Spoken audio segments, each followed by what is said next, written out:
মা, বায়না করে না, ওখানে গেলে তুমি হারিয়ে যাবে। তখন আমি তোমায় খুঁজে না পেলে কি হবে? না না মা, আমিও আর যাবই তোমার সাথে। আমি কখনো পৃথিবী দেখিনি। নীলপরীর কাছে অনেক গল্প শুনেছি, পৃথিবী নাকি অনেক সুন্দর। বেশ তো, তুমি আরেকটু বড় হও, তারপর আমি তোমায় নিয়ে যাব সেখানে। আজ না মা। না না, আমি আজই যাব। তুমি সেই কবে থেকে একই কথা বলছো। আমার শখের বুঝি তোমার কাছে কোনো দাম নেই? সে কথা না মা, পৃথিবীর মানুষেরা অনেক দুষ্টু। তারা যদি তোমায় আমার থেকে কেড়ে নেয় তাহলে কি হবে? আমাকে কেড়ে নেওয়া কি এতই সোজা? এই দেখো আমার জাদুদণ্ড। এমন ঘোরানো ঘোরাবো, সাথে সাথে ওগুলোকে ইঁদুরছানা বানিয়ে দেবো। হি হি হি। হা হা হা হা হা। দুষ্টুমি, তুমি তো এখনো অতটা জাদু শেখোনি মা। তার চেয়ে বরং আজ থেকে জাদু মায়ের কাছে তুমি ভালো করে জাদুটা শিখে নাও। এবার আমি আসি। ছোট্ট পরী কাঁদতে থাকে আর তার কান্না থেকে মুক্ত ঝরতে থাকে। এ কি, কাঁদছো কেন? কাঁদবো না তো কি করবো? আজও তুমি আমার পৃথিবীতে নিয়ে যাচ্ছ না। আমার কিন্তু দেরি হয়ে যাচ্ছে। পৃথিবীর সব কাজ ছেড়ে সময় মতো আমাকে আবার পরিরাজ্যে ফিরতে হবে। এমন করলে আমি কিন্তু আজও। আজও কি? আজও আমায় জাদু করে ঘুম পাড়িয়ে রেখে যাবে, তাই তো? বুঝেছি, ওটাই তোমার আসল ওষুধ। এছাড়া আর কিছুতে কাজ হবে না। পরিরানী তার জাদুদণ্ড ঘোরাতে ছোট্ট পরী বিছানায় শুয়ে ঘুমিয়ে পড়ে। আমায় ক্ষমা করো মা, এছাড়া আমার হাতে আর কোনো উপায় ছিল না। পৃথিবীর মানুষের মন এখনো পুরো শুদ্ধ না, আর আমি জেনে শুনে কিছুতেই তোমাকে ওখানে যাওয়ার অনুমতি দিতে পারি না।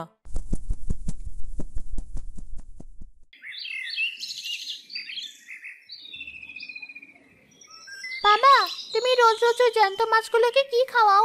ওগুলো দিতেই মাছগুলোর পেট কেমন মোটা মোটা হয়ে যায়। এটাই তো আমার কাজ মা। এগুলো ঢোকালে তবেই না মাছগুলোর ওজন বাড়বে, আর আমি বেশি বেশি দাম পাবো। আর কতদিনই পাপ কাজ করবে? আল্লাহ যে সব দেখছেন। চুপ করো তো, সারাক্ষণ শুধু একই কথা। ওই যে দামি শাড়ি আর গলায় মোটা চেন পরেছো না, সবই এর জন্য সম্ভব হয়েছে। লাগবে না আমার দামি শাড়ি, লাগবে না আমার মোটা চেন। তবুও তুমি এই অন্যায় কাজ ছেড়ে দাও। এই মাছ খেয়ে গ্রামে কত ছোট ছোট ছেলে বলে প্রাণ হারালো। ওসব কি আমার দোষ? শোনো, জেলে হয়ে এ পর্যন্ত কেউ আমার মতো উন্নতি করতে পেরেছে? পারেনি। অথচ তোমার কিনা সুখে থাকতে এমন ভূতে কেলাচ্ছে।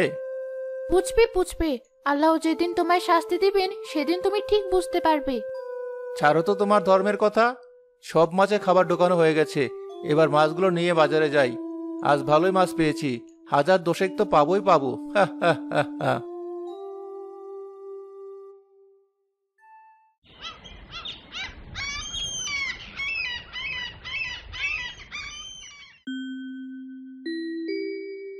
না, মায়ের কাছে বায়না করে কোনো লাভ হবে না।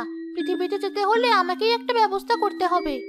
হঠাৎ পরিরানীর ঘরে আসার শব্দ পেতে সে বিছানায় ঘুমানোর অভিনয় করে। আরে, আজ তো দেখছি উল্টো গঙ্গা বইছে। আমি আসার আগে আমার মেয়ে ঘুমোচ্ছে। যাক, ভালোই হয়েছে। তাহলে আজ আর বায়না করবে না, আমি নিশ্চিন্তে পৃথিবীতে যেতে পারবো।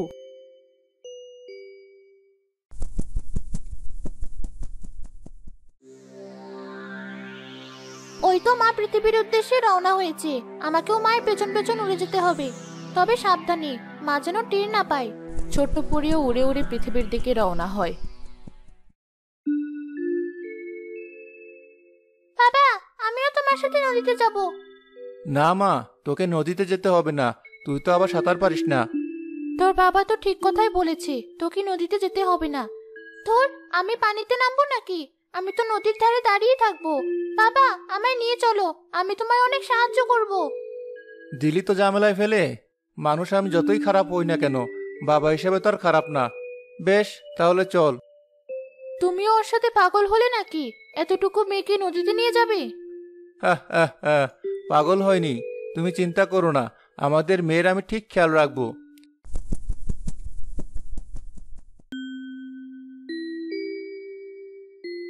আরে, পৃথিবী এত সুন্দর! আমি তো শুনেছিলাম পৃথিবী পরিরাজ্যের মতো অত সুন্দর না, কিন্তু এখানে এসে তো মনে হচ্ছে পৃথিবী বেশি সুন্দর। ছোট পরী উড়ে উড়ে নদীর কাছে এসে সেলিম আর পাড়ে দাঁড়িয়ে থাকা সেতুকে দেখতে পায়। ওখানে কি হচ্ছে? ওটা কি ফেললো নদীতে? না, ব্যাপারটা তো দেখতে হচ্ছে।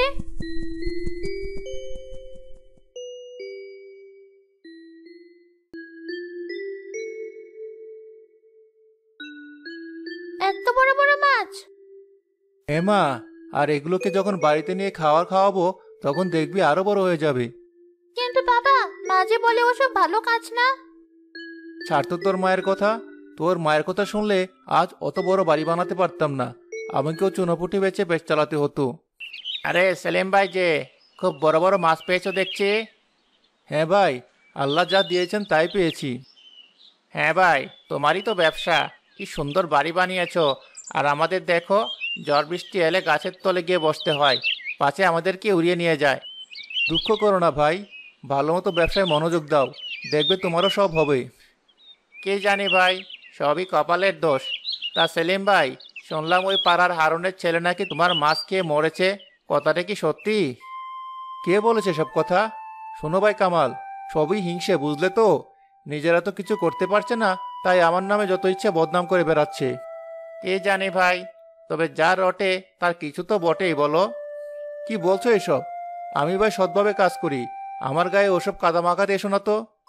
তা ভাই, কতকাল নিজেরাও ভালো মাছ খেতে পাই না, তা দেবে নাকি একটা মাছ? আমি না হয় যারা এসব কথা ছড়াচ্ছে তাদের একটু সাবধান করে দেব। সে তুমি দিতেই পারো, আর এই ধরো মাছ। আর হ্যাঁ, তুমি আবার ভেবো না তোমায় আমি ঘুষ দিচ্ছি।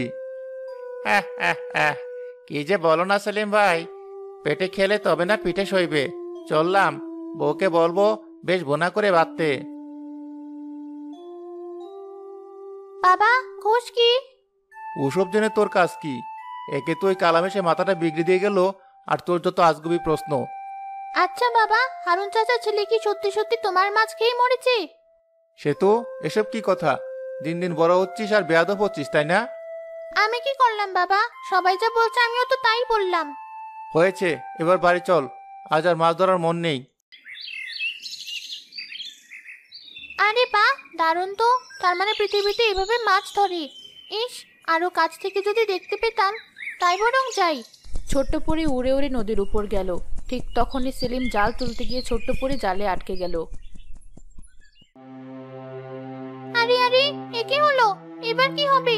আমি তো জালে আটকে গেলাম। কে বাঁচাবে আমাকে? মানুষেরা শুনেছি অনেক খারাপ হয়। না না, ওদেরকে ডাকা যাবে না। এটা ধর, আমি মাছের হাড়িটা ধরি। তাও বাবা।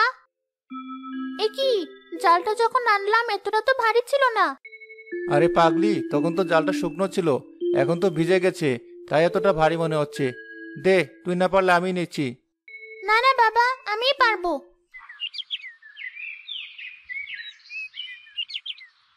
যা তো মা, জালটা পেছনের বাগানে মেলে দিয়ে আয়, রোদে শুকিয়ে যাবে। আচ্ছা বাবা, আমি এক্ষুনি যাচ্ছি।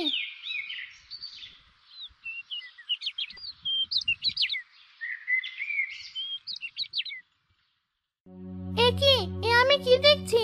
পরি! আরে আরে, আস্তে কথা বলো, তোমার বাবা শুনে ফেললে খুব ঝামেলা হবে। সে না হয় বুঝলাম, কিন্তু তুমি এখানে এলে কি করে? আর পরীরা বুঝি এত ছোট হয়? হা হা হা হা। না, সব পরীরা ছোট হয় না। আসলে আমি তো এখন বাচ্চা, তাই এখন অনেক ছোট, যেমন তুমি। ও, তাই বলো। কিন্তু আমি তো বুঝতেই পারছি না তুমি এই জাল থেকে কি করে বের হলে। তাহলে কি তুমি জলপরী? না না, আমি জলপরী না, আমি আকাশপরী। আকাশে আমাদের পরীরাজ্য। পরীরাজ্য? সে নিশ্চয়ই খুব সুন্দর। জানো তো, আমি গল্পে শুনেছি পরীরাজ্য অনেক সুন্দর হয়। আমি যদি কখনো যেতে পারতাম। মোটেও না, তোমাদের পৃথিবী পরীরাজ্যের চেয়েও বেশি সুন্দর। আমিও তো আজ প্রথমবার পৃথিবী দেখতে এলাম। সত্যি, তোমার ভাগ্য কত ভালো। তুমি পরীরাজ্যও দেখেছো আর পৃথিবীও দেখেছো। তা কথা মন্দ বলনি। তবে তুমি যদি চাও, আমি তোমাকেও পরীরাজ্য দেখাতে পারি। চাও দেখতে? সত্যি? সত্যি তুমি আমায় পরীরাজ্য দেখাবে? হ্যাঁ, তবে একটা শর্তে। কি শর্ত? শর্ত হলো সেখানে তোমাকে আমি সেজে থাকতে হবে, আর আমি এখানে থাকবো তুমি সেজে। এতে তোমারও পরীরাজ্যে থাকা হবে, আর আমিও কদিন পৃথিবীতে থাকতে পারবো। আরে বাহ, দারুণ বুদ্ধি তো। তাহলে আমার বাবা মা কেউ আমায় বকতে পারবে না। আমি রাজি। ছোট্ট পরি তার জাদুদণ্ড দিয়ে সেতুকে নিজের চেহারা দিল আর নিজের সেতুর রূপ ধারণ করলো। আরে, এগুলো আমারটা না। হি হি হি হি, আমি পরি হয়ে গেছি। কি মজা! হ্যাঁ, এবার তোমাকে পরীরাজ্যে যেতে হবে। আর সাবধান, কেউ যেন তোমায় চিনতে না পারে। আচ্ছা, মনে থাকবে। সেতুরূপী ছোট পরী তার জাদুদণ্ডটা আবার ঘোরাতে ছোট পরী রূপী সেতুপরী রাজ্যে পৌঁছে যায়। আরে, আমি চলে এসেছি, কি মজা! ধন্যবাদ ছোট্ট পরী, তোমার জন্য আজ আমি পরী রাজ্য দেখতে পেলাম। যাক, সে তো পৌঁছে গেছি। এবার আমি যাই ওর বাবা মায়ের কাছে।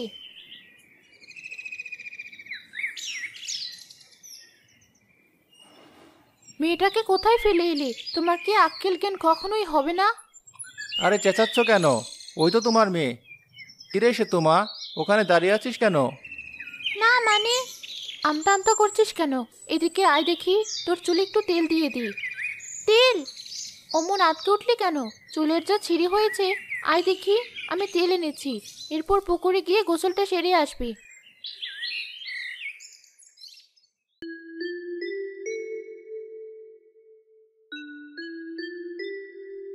এ কি, কাঁদছিস কেন? কি হয়েছে? আসলে আমার মা তো কখনো আমার তেল দিয়ে দেয়নি, তাই। কি সব বলছিস? আমি তো প্রায় তোকে তেল দিয়ে দিই। মানে,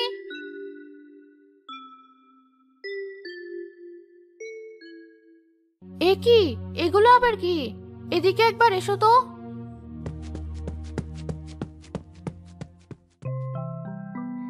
এগুলো তো আসল মুক্ত। মুক্ত? হ্যাঁ, এগুলোর তো অনেক দাম, কিন্তু এখানে এলো কি করে তাই তো বুঝতে পারছি না। তখনই সেতুরূপী ছোট পরীর চোখের আরো কয়েক ফোঁটা পানি মাটিতে পড়ল। সাথে সাথে সেগুলোও মুক্ত হয়ে গেল। এ কি, আমাদের মেয়ের চোখের পানি মাটিতে পড়তেই মুক্ত হয়ে যাচ্ছে, এ কি করে সম্ভব? তাই তো দেখছি। তার মানে আল্লাহ মুক্ত হলে চাইলেন। এগুলো বেচতে পারলে কত টাকা পাবো জানো? সেই দিয়ে অনেক মাছের খাবার কিনতে পারবো। দেখবে রাতারাতি আমরা কত বড়লোক হয়ে যাই। ছি ছি, তুমি আবার সে পাপের কথা বলছো? না না, আমি থাকতে কিছুতেই তোমাকে ওই পাপ কাজ আর করতে দেব না। একদম চুপ। যে টাকায় আমাদের পেট চলছে, তুমি কিনা সেই কাজকে পাপ বলছো? এতই যখন সমস্যা, যাও না, যাও বাপের বাড়ি চলে যাও। তোমরা কি শুরু করলে? সত্যি মা, তুই আমার লক্ষ্মী মেয়ে। তুই কাঁদলেই চোখের পানি মুক্ত হয়ে যায়। কাঁদ মা, আরো কাঁদ দেখি। কি বলছো এসব? লোভে পড়ে নিজের মেয়েকে কাঁদতে বলছো? হ্যাঁ বলছি, টাকার জন্য আমি সব করতে পারি। কিরে মা, কাঁদছিস না কেন? আচ্ছা বেশ, এখন আর কাঁদতে হবে না। আমি আপাতত এগুলো নিয়েই বাজারে যাই।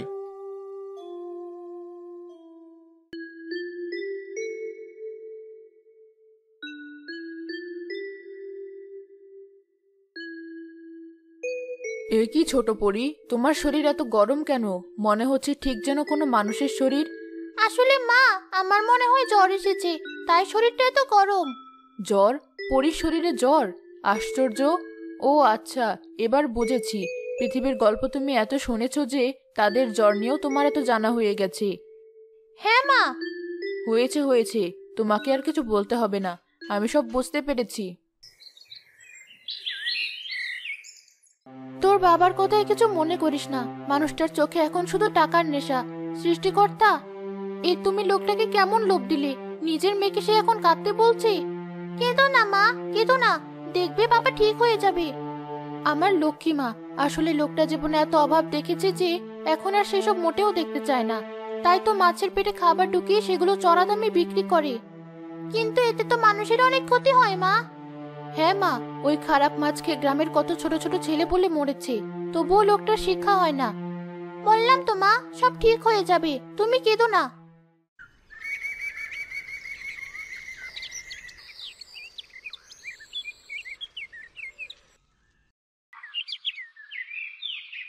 কোথায় গেল তোমার মেয়ে? আজ তো আমার অনেক টাকা লাগবে। নিজে তো অত মাছ তুলতে পারবো না, তাই অনেক মাছের বায়না দিয়ে এসেছি। সেগুলোর খাবার কিনতে হবে। পাগল হলে নাকি? নিজের মেয়েকে কাঁদিয়ে এখন পয়সা কামাবে? হ্যাঁ কামাবো, টাকার জন্য আমি সব করতে পারি। কোথায় গেল তোমার মেয়ে? সেতু মা, সেতু, কোথায় গেলি মা?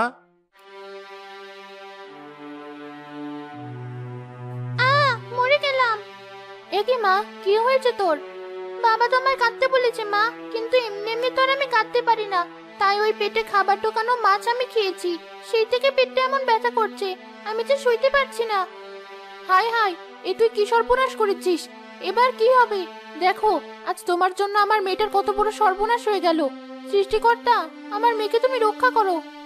এ তুই কি বলছিস মা? মানলাম টাকার লোভে আমি তোকে কাঁদতে বলেছি, তাই বলে আমি যে তোর মৃত্যু চাই না মা।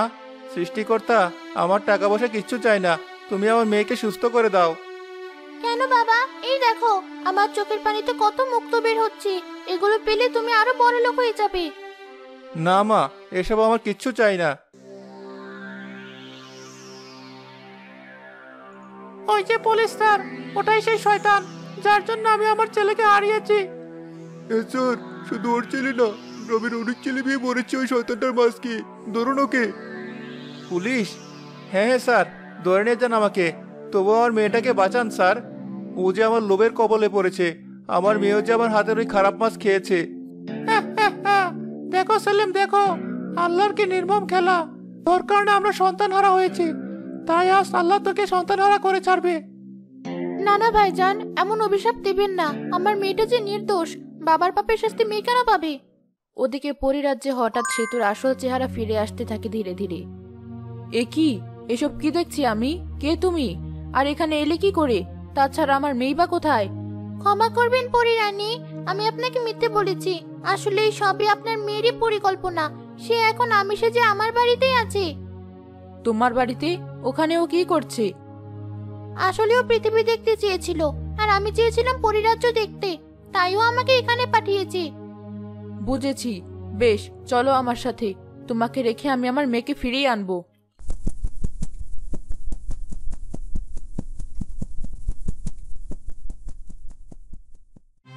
চল চল আমার সাথে। অবশ্যই যাব স্যার, আমিও এখন নিজের শাস্তি চাই। কিন্তু আমার মেয়েটার কি হবে? ও কি কোনোভাবে সুস্থ হবে না?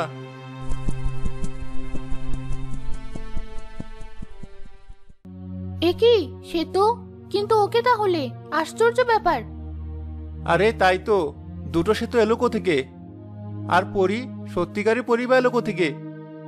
ছোট পরি, কি হচ্ছে এসব? নিজের আসল চেহারায় ফিরে এসো। পরিরানীর আদেশে ছোট পরি নিজের আসল চেহারায় ফিরল। সবাই আরো অবাক হয়ে গেল। আমায় ক্ষমা করে দাও মা, পৃথিবী দেখার নেশায় আমি এসব করেছি। কিন্তু এতক্ষণ যা করছিলাম তা শুধুমাত্র ওকে শিক্ষা দিতেই করছিলাম। তার মানে তুমি আমার মেয়ে না? না, আমি তোমার মেয়ে নই, তবে দুদিনেই তোমাদের প্রতি আমার অনেক মায়া হয়েছে। আমি বুঝতে পেরেছি লোভে হলেও তোমার মনটা নরম, তাই তো তোমাকে শিক্ষা দিতে এগুলো করেছি। আমায় ক্ষমা করে দাও ছোট পরি, তবে আজ তোমার জন্যই আমি নিজের ভুল বুঝতে পেরেছি। ভাই হারুন, আমায় ক্ষমা করে দাও ভাই। তোমরা যা শাস্তি দেবে আমি মাথা পেতে নেব। না না, তোমরা কি আমার বাবাকে শাস্তি দিও না। আমি জানি সেলিম ভাই, তুমি যে অন্যায় করেছো তার কোনো ক্ষমা নেই, কিন্তু তুমি শাস্তি পেলে আমি তো আর আমার ছেলেকে ফিরে পাবো না।